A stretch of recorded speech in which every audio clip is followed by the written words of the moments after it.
105వ కీర్తన 1వ వచనం నుండి 5వ వచనం వరకు. యెహోవాకు కృతజ్ఞతాస్తుతులు చెల్లించుడి, ఆయన నామమును ప్రకటన చేయుడి, జనములలో ఆయన కార్యములను తెలియజేయుడి. మన జీవిత కాలం అంతా కూడా దేవుడు తన కార్యాలు జరిగిస్తూనే ఉంటాడు. దైవజనమ 2వ వచనంలో మనం చూసినట్లయితే, ఆయనను గూర్చి పాడుడి, ఆయనను కీర్తించుడి, ఆయన ఆశ్చర్య కార్యములన్నిటిని గూర్చి సంభాషణ చేయుడి. ఆయన ఆశ్చర్య కార్యాలు మీరు సంభాషించుకుంటూ ఉంటారు. లోకవార్తలను సంభాషించుకునేవారు చాలామంది ఉంటారు. ప్రతిరోజు లోకవార్తలను మోసుకొని వచ్చే న్యూస్ పేపర్స్ మనకి ఎన్నో ఉన్నాయి. లోకంలో ఏం జరుగుతున్నాయి, రాష్ట్రాల్లో ఏం జరుగుతున్నాయి, ఇవన్నీ కూడా ఈ యొక్క వార్తల్ని మోసుకొని వస్తూ ఉంటాయి. అనేకులు వాటికి చెవియొగ్గి వింటూ ఉంటారు, తెలుసుకుంటూ ఉంటారు, గ్రహించుకుంటూ ఉంటారు. కానీ ఒక కార్యము సంభవించాలి. అదేంటంటే దినమెల్లా దేవుని కార్యములు సంభాషించుకునే రోజులు రావాలి. దైవజనమా, వీధుల్లో నడుస్తున్నప్పుడు, ప్రాంతాల్లో నడుస్తున్నప్పుడు, సభల్లో మనం బయటికి వెళ్తున్నప్పుడు, లోపలికి వస్తున్నప్పుడు, మిమ్మల్ని దారిలో చూసిన వారు, మీ ఇంటి పక్క వారు, మీ ఇంటి ముందున్నటువంటి వారు, నీకు కన్ను కనబడలేదు కదా, కన్ను ఎలా కనబడుతుంది, నీకు చెవి వినబడలేదు కదా, చెవులు ఎలా వినిపిస్తున్నాయి, నీకు గర్భఫలం లేదు కదా, ఎలా నీకు గర్భఫలం వచ్చింది, నీ కుమారుడు చెడు దుర్వ్యసనాల్లో ఉన్నాడు కదా, ఎలా మారిపోయాడు, ఈ విధంగా ఒక్కొక్కరు ఒక్కొక్క రీతిగా నీ ఎద్దుకు వచ్చి అడిగే రోజు రాబోతుంది యేసు నామములో. దేవుని కార్యములు మనందరం సంభాషించుట అనేది దేవాతి దేవుని యొక్క హృదయ వాంఛ, ఆయనకి ఇష్టమైన కార్యమైనది. 3వ వచనంలోకి వద్దాం. మనందరం కూడా ఈ కార్యములన్నీ కూడా దేవుని యొక్క ప్రజలు సర్వసమాజంగా కూడుకున్నప్పుడు జరుగుతాయి. మనం చేయవలసిన కార్యం మనం చేస్తూ ఉండగా దేవాతి దేవుడు మన పట్ల జరిగించవలసిన కార్యాన్ని ఆయన నిశ్చయముగా నెరవేరుస్తూ ఉంటాడు. ఆయన పరిశుద్ధ నామమును బట్టి అతిశయించుడి, యెహోవాను వెదకువారు హృదయమందు సంతోషించుదురుగాక. హల్లెలూయా.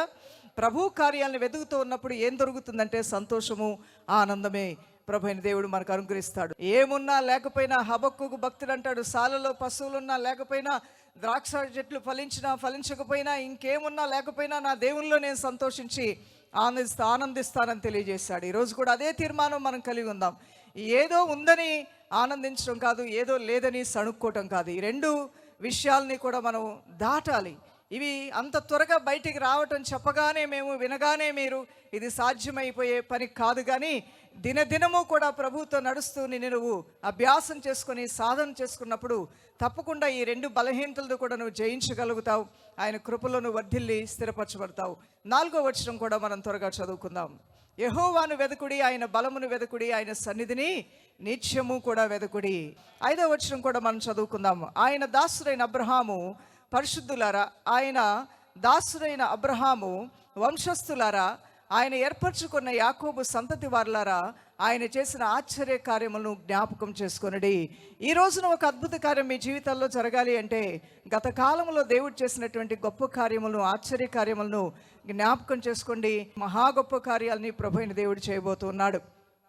దావీదు తన జీవితంలో ఒక్కొక్క విషయంలో ఒక్కొక్క రీతిగా అనేక అనుభవాల్ని దేవాతి దేవుడు నడిపిస్తూ ముందు తీసుకుని వెళ్ళాడు. ఎలుగుబంటి వచ్చినప్పుడు, సింహం వచ్చినప్పుడు, గొలియాత్ ఎదురైనప్పుడు, అన్ని సమయాల్లో కూడా జ్ఞాపకం చేసుకున్నాడంట దేవుని కార్యాల్ని. ఒకసారి ఎలుగుబంటి వచ్చింది, గొర్రెలను తీసుకుని వెళ్ళడానికి ప్రార్థన చేస్తే నాకు బలం ఇచ్చాడు. మరొకసారి సింహం వచ్చింది, ఎలుగుబంటిని జయించాను, సింహాన్ని జయించలేనా, లేదంటే సింహాన్ని జయించాను, ఎలుగుబంటిని జయించలేదా అని అనుకున్నాడంట. తర్వాత గొలియాత్ ఎదురైనప్పుడు మరొకసారి జ్ఞాపకం చేసుకున్నాడు దేవుని కార్యాలని. ఎలుగుబంటిని సింహాన్ని జయించినటువంటి వాడిని నేను ఈ గొలియాతుని జయించిన ఏ పాటిది అనుకున్నాడు. దేవుని యొక్క శక్తిని చూశాడు. తన ఎదురుగా ఉన్నటువంటి బలవంతుడిని దైవశక్తితో జయించగలిగాడు. కానీ అక్కడ ఉన్నటువంటి వారందరూ కూడా వారి సమస్యను చూస్తున్నారు, శోధన చూస్తున్నారు.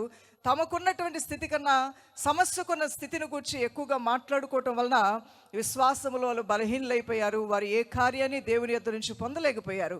ఆ దేవాతి దేవుడు, దావీదు దేవుడు, ఇజ్రాయేలు దేవుడు, రాజు అయిన సౌలు దేవుడు కూడా. అయినప్పటికీ కూడా సౌలు వలన కార్యం జరగలేదు. సౌలు ద్వారా దేవుడు కార్యం చేయలేకపోయాడు. ఆ సైన్యము ద్వారా, ఇజ్రాయేలీల యొక్క సైన్యము ద్వారా దేవుడు కార్యాలు జరిగించలేకపోయాడు. ఒక చిన్నవాడి ద్వారా దేవుడు కార్యం జరిగించాడంటే ఇక్కడ ఎవరి సమస్య ఇది? దేవుడు ఏమైనా సరే ఏమైనా పార్షియల్గా, ఆయన ఏమైనా స్వార్థపరుడైనటువంటి వాడా, కొందరికి మేలు చేసి మరికొందరికి మేలు చేయనటువంటి వాడా, సౌలు ఆ జీవంగల దేవుడిని సేవిస్తూ ఉన్నాడు. అక్కడ ఉన్నటువంటి సైన్యము కూడా ఆ యెహోవా దేవుడిని సేవిస్తూ ఉన్నారు. అయితే దావీదు కూడా ఆ దేవుడిని సేవిస్తూ ఉన్నాడు. ఇక్కడ ముగ్గురిని మనం చూసినట్లయితే విజయము ఒక్కరి ద్వారానే కలిగింది, అది దావీదు ద్వారా. దావీదు ద్వారా ఎందుకు విజయం వచ్చిందంటే సమస్యను చూడలేదు, సమస్యను జయింపజేసే దేవుడిని చూశాడు. హల్లెలూయా. మిగిలిన సౌలు తర్వాత సైన్యము కూడా అక్కడున్న సమస్యను చూశారు. సమస్య వారు ముందు ఎవరెస్ట్ శిఖరంలాగా పెరిగిపోయింది. వారి ముందున్న సమస్య కొంచెము కూడా కదల్చబడలేదు. కానీ దావీదు బలవంతుడైన దేవుడిని చూశాడు, రోషము కలిగిన దేవుడిని చూశాడు. ఆ దేవుడు ఏం చేయగలడో చూశాడు.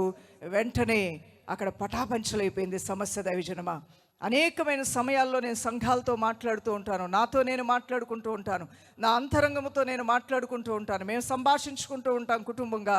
ఏదైనా రావచ్చు సమస్యలు, శోధనలు. అయితే మన దేవుడు గొప్పవాడు. ఆయన కృప వలన మనకెదురైన ప్రతి శోధనని కూడా జయించగలుగుతామని. మన దేవుడు ఎవరు అనే విషయానికి వస్తే మరి ఎంత ఆనందము, ఎంత ఆదరణ, ఎంత సంతోషము, ఎంత బలము కలుగుతుందో. ఒక విధవరాలు ఆదరింపబడుతుంది తన దేవుడు ఎవరో తాను తెలుసుకోగలిగితే. అలానే ఒక కష్టాలు పాలైనటువంటి, శోధనలు పాలైనటువంటి ఒక వ్యక్తి, రోగాలు పాలైనటువంటి, చిక్కుల్లో ఉన్నటువంటి ఒక వ్యక్తి, లేదా సమస్యలనే వలయంలో చిక్కబడిన ఒక వ్యక్తి, లేదంటే దుఃఖాక్రాంతమైన స్థితిలో అనేకమైనటువంటి శోధనలనే గోతులో పడిపోయిన వ్యక్తి అయినా, అది ఎవరైనప్పటికీ కూడా, నువ్వు ఎవరివైనప్పటికీ, నీ స్థితి ఏ విధంగా ఉన్నప్పటికీ కూడా, ప్రియ దైవజనమా, నీ దేవుడు నీ పక్షముగా ఏం చేయగలడు అనే విషయాన్ని నువ్వు జ్ఞాపకం చేసుకుంటే తప్పకుండా ఆ సమస్యని సునాయాసంగా నువ్వు జయించగలుగుతావు, విడుదల పొందుకోగలుగుతావు. నిశ్చయముగా ఆయన నీకు మేలు చేసి నిన్ను దీవించడం ప్రారంభిస్తాడు. ఈ ప్రభువు గురించి మనం ఆలోచన చేస్తే ప్రతి ఒక్కరికి, ప్రతి సమస్యకి జవాబిచ్చే దేవాతి దేవుడి దేవుడు. రోగులు వచ్చినప్పుడు రోగులు స్వస్థపరచను అన్న దేవుడు కాదు. విధవరాలు వచ్చినప్పుడు విధవరాలతో నాకు సంబంధం లేదనే దేవుడు కాదు. అనాథలు వచ్చినప్పుడు అనాథలతో నాకేం పని అనే దేవుడు కాదు. స్త్రీలు వచ్చినప్పుడు స్త్రీలు కాదు పురుషులే నన్ను ఆరాధించడానికి రావాలనే దేవుడు కాదు. సకల ప్రజలకు ఈ దేవుడు దేవాతి దేవుడై ఉన్నాడు. హల్లెలూయా. తాన్ని ఎరుగని అన్ని జనులు వచ్చిన వారి మొరలు ఆలకించే ప్రభు అయిన దేవుడై ఉన్నాడు. ఈ దేవుని యొద్దకు వచ్చినప్పుడు ప్రతి సమస్యకి పరిష్కారం దొరుకుతుంది, ప్రతి విషయంలో కూడా విడుదల కలుగుతుంది. అందువల్లనే నీ దేవునిలో ఉన్న మంచితనాన్ని నువ్వు నెమరు వేసుకో, జ్ఞాపకం చేసుకో. అది చాలు నీ జీవితంలో దైవ ప్రత్యక్షతలు నువ్వు చూడటానికి, నువ్వు పొందుకోవటానికి. ప్రియ దైవజనమా, ఒకసారి నీ హృదయంలో నువ్వు ఆలోచించి ప్రభు ఏం చేయగలడు అనే విషయాల గురించి నువ్వు నెమరు వేసుకో. కళ్ళు మూసుకొని ఒక నిమిషం ధ్యానంలోకి వెళ్ళిపో. అనేక విషయాల్ని పరిశుద్ధాత్మ దేవుడిని జ్ఞాపకం చేస్తాడు. ఇన్ని కార్యములు నేను నీ పట్ల చేయగలనని ఆత్మదేవుడు నీతో మాట్లాడుతూ ప్రారంభిస్తాడు. ఎప్పుడైతే దేవుడు నీతో మాట్లాడటం ప్రారంభిస్తాడో అక్కడ నీకున్న అడ్డులు, ఆటంకాలు కూడా నిశ్చయముగా తొలగిపోతాయి. ప్రభు నామంలో నీకు జయము, విజయము రావటం నువ్వు చూడగలుగుతావు. ఒక మంచి వ్యక్తి గురించి మనం మాట్లాడుకోవాలంటే చాలా ఆనందంగా అనిపిస్తూ ఉంటుంది. ఒక మంచి స్నేహితుడు నువ్వు కలిగి ఉంటే చాలా మంచోడండి. 20 సంవత్సరాల ఫ్రెండ్షిప్, ఎప్పుడూ కూడా మరి నోటి మాటతో కూడా మేమిద్దరం నొప్పించుకోలేదు. మోసం అనేది మా ఇద్దరి మధ్య లేదు. చాలా యథార్థంగా ఉంటాం, చాలా లిమిట్గా ఉంటాం, చాలా పద్ధతిగా ఉంటాం. కుటుంబాలు పద్ధతిగా ఉన్నాయి, మా స్నేహం కూడా ఎంతో చక్కగా ఉంది. ఒక కష్టం వచ్చినప్పుడు నా స్నేహితుడు ఉన్నాడు, నా రక్త సంబంధం ఉన్నాడు, నా బంధువు ఉన్నాడు, నాకు తెలిసిన వాళ్ళు ఉన్నారు. ఎవరైనా మరి నాకు సహాయం చేసే విషయంలో వెనకాడతారేమో కానీ వారు మాత్రం వెనకాడరు. వారు నాకు ఉన్నారు కదా అని ఒక నిరీక్షణ నువ్వు కలిగి ఉంటావు. మా తండ్రి గారు చనిపోయిన తర్వాతనే ఆయన విలువేంటో ఇంకా ఎక్కువ నాకు అర్థమైంది. ఆ సమయంలో మా తండ్రి చనిపోయినప్పుడు మా తండ్రి గారు అమ్మ వచ్చారు, పెద్దమ్మ వచ్చారు, ఆయన చెల్లెళ్ళు వచ్చారు, అదేవిధంగా ఆయన అక్కలు వచ్చారు, అంటే మరొక పెద్దమ్మ కుమార్తెలు, వారు అందరూ కూడా రావటం జరిగింది. ఆ వృద్ధాప్యంలో ఉన్నవాళ్ళు వాళ్ళు ఒకరితో ఒకరు మాట్లాడుకుంటూ ఉన్నారు. మా అన్నయ్య ఉన్నట్లయితే నిజంగా మాకు ఎంతో చక్కగా ఉండేదని చెల్లెళ్ళు అంటున్నారు. వృద్ధులైనటువంటి పెద్దమ్మలు, అమ్మలు అంటున్నారు, మా కొడుకున్నాడు కదా, ఎవరు చూసినా చూడకపోయినా నా పెద్ద కొడుకు చూస్తాడు, మంచి మనసు కలిగిన వాడు అనుకున్నాం, మాకన్నా ముందే వెళ్ళిపోయాడే అని వాళ్ళు ఏడుస్తూ ఉన్నప్పుడు నేను అనుకున్నాను, అంటే ఒక మంచి వ్యక్తి ఉన్నాడని ఒక మనసులో అనుకున్నప్పుడు ఎంత ప్రశాంతత, ఎంత నెమ్మది కలుగుతుందో. పైకి వారు చెప్పకపోయినా ఉన్నారులే మాకు ఒకళ్ళు, మా కష్టం వస్తే వీళ్ళు కాకపోతే వాళ్ళైనా చూస్తారులే అనేటువంటి ఆలోచన అనేకులు కలిగి ఉంటారు. దైవజనమా, నేనేం చెప్తున్నానంటే ఏ కష్టమైనా, ఏ శోధనైనా, ఏ బాధ అయినా నీ జీవితంలోకి వచ్చినా మనందరికీ కూడా మంచి దేవుడు ఉన్నాడు. ఆయన నిన్ను విడువని ఎడబాయిని దేవుడై ఉన్నాడు. అవును, ఈ లోకమంతా నిన్ను విడిచిపెట్టినా నీ దేవుడు మాత్రం నీ జీవిత కాలమంతా కూడా సదాకాలము నీకు తోడై ఉండే దేవుడై ఉన్నాడు. దైవజనమా, ఈ దేవునిలో ఉన్న మంచితనము, ఆయన గుణాలు ఎంత గొప్పగా ఉన్నాయంటే, ఇక్కడ మరి నెహెమ్యా గ్రంథం 9వ అధ్యాయము 11-17 వచనంలోను, 103వ కీర్తన 8వ వచనంలో కూడా మనం చూసినట్లయితే ఆయన క్షమించే దేవుడుగా ఉన్నాడు. మరి అయితే నీవు క్షమించుటకు సిద్ధమైన దేవుడువు, దయావాత్సల్యత గలవాడు, దీర్ఘశాంతమును బహుకృపయు గలవాడినై ఉండి వారిని విసర్జించలేదు. మన దేవుడు క్షమించే దేవుడు. మన దేవుడు దీర్ఘశాంతము కలిగినటువంటి వాడు, ఆయన క్షమించే దేవుడు. మరొక వచనం మనం చూసినట్లయితే యెషయా గ్రంథం 57వ అధ్యాయము 15వ వచనంలో మన దేవుడు మహాదేవుడు, మహా గొప్ప కార్యములు జరిగించగలిగినటువంటి వాడు. ఎంత గొప్ప కార్యమైనా, ఆకాశం అంత ఎత్తైన, మరి పాతాళలోకమంత లోతైన ఈ ప్రభు నామంలో అది ఎంత ఎత్తైనా ఎంత లోతైనా అడిగితే ఇవ్వటానికి సిద్ధ మనసు కలిగినటువంటి దేవుడు నువ్వు నేను కలిగి ఉన్నాం. ఆ ప్రభు నామంలో మనం ప్రార్థన చేస్తూ ఉండగానే ఆ కార్యాలు నీ జీవితంలోకి రాబోతూ ఉన్నాయి. అందుకోలేనంత ఎత్తులో ఉన్నాయి ప్రభు అంటే అవి నీ చేతుల్లోకి వచ్చే విధంగా చేస్తాడు. అయ్యా, నాతని చాలా లోతుల్లోకి ఉన్నాయి, నేను దిగలేకపోతున్నానంటే ప్రభు అయిన దేవుడే నిన్ను ఆతో లోతుల్లో నుంచి ఆయన నిన్ను మెట్టమైనటువంటి సరళమైనటువంటి మార్గంలో నడిపించడానికి సిద్ధంగా ఉన్నాడు. దైవజనమా, ఇంకనూ మనం గమనించినట్లయితే మన దేవుడు ప్రార్థనను ఆలకించే దేవుడు. 65వ కీర్తన 2వ వచనంలోను, లూకాసు వార్త 18వ అధ్యాయము 7-8 వచనములను, రోమేలుకు రాసిన పత్రిక 10వ అధ్యాయము 12వ వచనం 13వ వచనంలోను, 1 యోహాను రాసిన పత్రిక 3వ అధ్యాయం 22వ వచనం, ఈ వచనములన్నీ మనం చదివినట్లయితే మన దేవుడు ప్రార్థనలు ఆలకించే దేవుడుగా ఉన్నాడు, క్షమించే దేవుడుగా ఉన్నాడు, మహా గొప్ప కార్యములు జరిగించే దేవుడుగా ఉన్నాడు.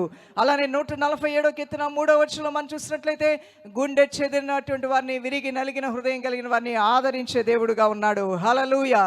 ఆది కాండము 22వ అధ్యాయము 8-14 వచనంలో మనం చూసినట్లయితే అలనాడు అబ్రహాం అంటాడు, ఇస్సాకు అడిగిన ప్రశ్నకి జవాబుగా, ప్రభువే చూసుకుంటాడు నాయన, గొర్రెపిల్లని బలియాగంగా, బలి అర్పణగా గొర్రెపిల్లని ఏంటంటే గొర్రెను ఆయనే చూసుకుంటాడు అని అన్నట్లుగా చూసుకునే దేవుడు. ఎన్నో ప్రశ్నలు నీ జీవితంలోకి వస్తూ ఉంటాయి. ఎంతోమంది ఎన్నో విధాలుగా నిన్ను అడుగుతూ ఉంటారు, ఇదేలా అదేలా అంటున్నప్పుడు యెహోవా ఈరే, ఆయనే చూసుకుంటాడు అనండి ఒకసారి. నా ప్రభువే చూసుకుంటాడు.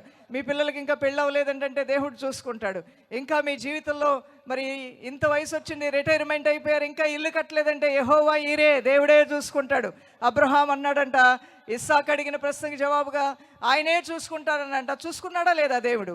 అక్కడ గొర్రెని ఇచ్చాడా లేదా బలి అర్పించడానికి? నీ జీవితంలో కూడా సర్వశక్తి గల దేవుడు ఆయన కృపతో ఆయన కార్యాలు జరిగించబోతున్నాడు.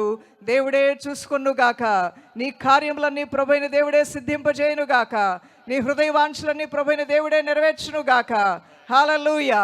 చిన్న ప్రార్థన చేద్దాం. ప్రియ దైవజనమా, మహాపరిశుద్ధుడైన మా ప్రియ తండ్రి, సర్వోన్నతుడా, సర్వశక్తివంతుడా, అద్వితీయుడా, నరుల్ని ఆశ్రయించుట కన్నా నిన్ను ఆశ్రయించుట ఎంతైనా మేలు నాయన. నువ్వు నమ్మదగిన దేవుడువు, నువ్వు యథార్థవంతమైన దేవుడువు, నువ్వు అద్వితీయమైన ప్రభువు, మా రక్షకుడు అయినావు నాయన. నువ్వు ప్రేమాస్వరూపి, దీర్ఘశాంతము గలవాడవు, క్షమించే దేవుడు నాయన, వెలిగించే దేవుడు అయ్యా, బలపరిచే దేవుడువు, బలమైన కార్యములు, ఆశ్చర్యకరమైన అద్భుతమైన కార్యములు మా జీవితంలో జరిగించువాడా, స్వస్థపరచువాడా, మేలు చేయువాడా, మహిమగల కార్యములు జరిగించువాడా, నీ ఉన్నతమైన కార్యములు కొనియాడుచున్నామయ్యా. మా దేవుడువైన నీవు ఏ కార్యమైనా నువ్వు చేయగలవు. ఈ నిమిషములో, ఈ సమయంలో అద్భుత కార్యములు చేయగలవని మేము నమ్ముచున్నాము నాయన. నీ ప్రభావము ప్రతి ఒక్కరిలోనికి పంపించే దేవాతి దేవుడిగా ఉన్నావు నాయన. ఎవరో నన్ను తాకి ఉన్నారు, నా ప్రభావం వెళ్ళిందని నువ్వు సెలవించున్నావు. నీ సన్నిధిని దర్శిస్తూ ఉండగా, నీ సన్నిధిని తాకుచూ ఉండగా నీ ప్రభావము వారిలోకి ప్రవహించునుగాక, నీ శక్తి ప్రవహించునుగాక, నీ కార్యములు వారిలో ప్రవహించునుగాక, నీ మహిమ వారిలోనికి దిగివచ్చునుగాక. కృపగల కార్యముల చేత దేవుని ప్రజలు దర్శించబడుదురుగాక, అంధకార క్రియలు లయమైపోవునుగాక. ప్రియ దైవజనమా, మీ యవన కుమారులను, మీ యవన కుమార్తెల్ని, మీ కుటుంబములకు క్షేమము యేసు నామములో ప్రభువైన దేవుడు దయచేయునుగాక. నా తండ్రి, నా దేవా, అయా నీ కార్యములు ఎంత గొప్పగా వారి జీవితంలో పొందుకోగలమని నమ్మి వచ్చిన్నారో వారి నమ్మిక చొప్పున వారి జీవితాల్లో మహిమగల కార్యములు జరిగించండి. ఒకవేళ ఎవరైనా బలహీనమైన విశ్వాసం కలిగి ఉంటే వారిని దర్శించి నూతన మనసు, నూతన హృదయం దయచేయండి. యేసు శక్తిగల నామములో ప్రార్థించి వేడుకొంచున్నాము మా ప్రియ తండ్రి. ఆమేన్. ఆమేన్. హల్లెలూయా.